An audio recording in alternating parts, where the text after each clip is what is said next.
We've all heard that exercise is important for us.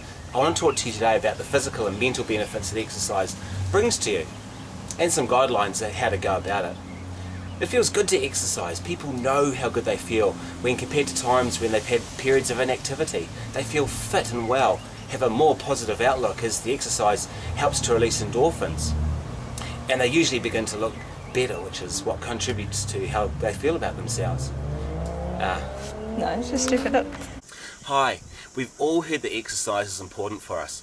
I want to talk to you today about the physical and mental benefits that exercise brings to you and some guidelines on how to go about it. It feels great to exercise. People know how good they feel when compared to times when they've had periods of inactivity. They feel fit and well, have a more positive outlook as the exercise helps to release endorphins, and they usually begin to look better, which contributes overall to how they feel about themselves. How individuals look due to the exercise is often what motivates someone to continue with it in the first place. Now, for those who don't exercise much at the moment, or may have exercised in the past but now can't bear the thought of it, exercise may feel draining, painful, or just inconvenient, as something else in their lives may be more important. Perhaps a sedentary habit has formed instead. Now, along with a proper diet, exercise is a close second in terms of how to get healthy and maintain it. Now, aside from your competitive athlete, which is motivated to push the limits for different reasons, exercise today really should be viewed as a replacement for the regular amount of work we inevitably did in years gone by. Only a few decades ago, we didn't have the kind of technology that has replaced much of our human labour, or transport systems that have made our lives so much easier. This technology has not only replaced the way we work, but it's changed the way we work, creating more desk and clerical work instead of plough the field work.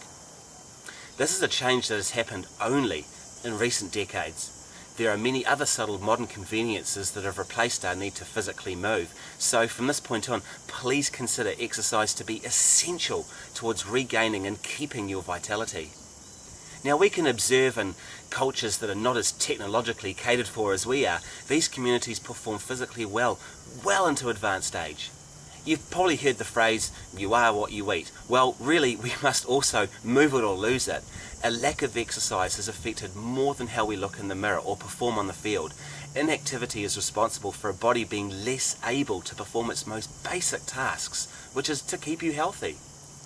You're probably getting the idea by now that regular exercise fulfills a far more important role than the basics you hear about, and I'd like to take the opportunity to inform you of some of those lesser known but essential factors that proper, balanced and regular exercise can provide you with. Such things as improving your heart and lung condition, circulating new raw ingredients for the body to repair, and it also helps to increase the expulsion of old toxins and old cells out. The movement of your muscles stimulates lymphatic massage and drainage. Obvious the complete muscle tone, hence you get stronger and more able to do things. You get increased immune function due to a higher glutamine content which is in the muscle, which is integral in immune function. It's abundant in healthy, lean muscle mass. Stimulation of hormone release is obvious, and you increase your resting metabolic rate, otherwise known as your basal metabolism, which provides constant energy and warmth for your essential organs, brain and digestion. Now, hopefully when you're exercising you'll break a sweat, which in turn increases the excretion of toxins through sweat loss. It also increases your bowel massage, that's a muscle too, and tone due to the whole body movement. Now, variation of exercise performed well should contribute to a holistically balanced body, but many exercises perform the wrong way. For example, someone that only trains the same routine day in, day out at the gym with weights, such as bench press and bicep curls to look good, can lead to an imbalance as they're not performing other complementary muscle groups. Also, training your whole body but missing your abdominal and your core can lead to a back pain as your core has no real strength to it. Training with weights exclusively can lead to a body that is strong but inflexible and not supple. Grinding the treadmill, running 25 kilometers or walking exclusively with just some token weights thrown in, performed in poor fashion, will rarely gain a decent lean body mass for strength and increased muscle mass for the metabolism. Now, an exercise program that includes strength, cardiovascular and stretching along with some form of meditation will keep your body healthy and in balance. You may be wondering what exercise to do, and there's plenty more on that shortly.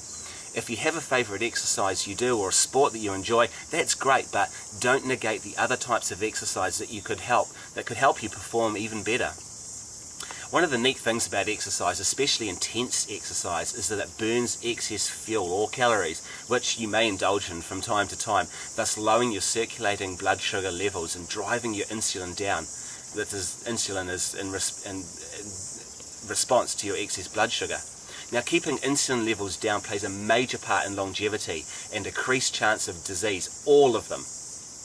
Exercise aids digestion, bowel and lymph function just by briskly walking due to the movement, and increases your heart rate so that circulating wastes and nutrients are able to be transported around your body more effectively.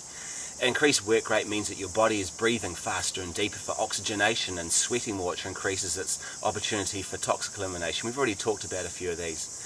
Lastly, a boost of mental alertness and hormonal balance. It increases your vigour and sex drives. Those are among other benefits that come with exercise by default. Now, starting out, just like your first green vegetable juice, if you've had one, for those who've just taken up some of our suggestions already, your body may have the same reaction to your first brisk walk or weight session. As you get used to this though, you'll be able to tolerate more physically and psychologically. Always start small and grow into what you're doing. Getting through those first few times are worth it, as soon you'll start to see and feel the effects of your effort, which you'll need to remind yourself on a cold winter day or searing hot day or the pull of a really good TV program. If you're starting out for the first time, almost anything you do that gets you moving is best. Find something you enjoy. This will make it easier to stick with. Now, not all exercises are created equal, but at least it'll help you find the time to create a positive habit. Now, find a friend if you can't self-motivate at first, someone that could benefit maybe like you, so that maybe you each continue to motivate and share in the success with what you're doing. Make sure that both of these are able to continue until you're fitter and firmly in your new regime, as your exercise may change over time to incorporate different things to create your end goal that you have for yourself. Don't pick an exercise that's too hard, complicated, expensive, or reliant on too many other factors other than getting you out the door. Pick a friend, if you need one, that will be quick to pike out if the weather's too chilly, or one that exercises with their mouth more than legs. That'll just demotivate you. Once you're on your way, you can adapt as you need to. For example, if it's raining in the morning, make sure you go later in the day. Or if you can't make the gym class, do some press-ups or some push-ups or some of your own weight lunges at home. Just do anything. Bearing in mind the overtraining that we'll get into shortly, missing out on a day or two of exercise once in a while may in fact be a good thing. So don't worry if you're going to miss the odd day here and there. For the really committed types though, don't be afraid to commit to a gym membership or such like, but ensure you start out small, as you don't want your body to burn out over time.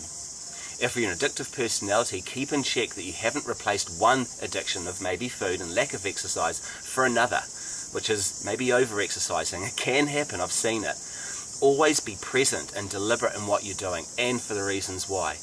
Now please join me again in the next video to learn about what exercise may be good for you. Talk to you soon.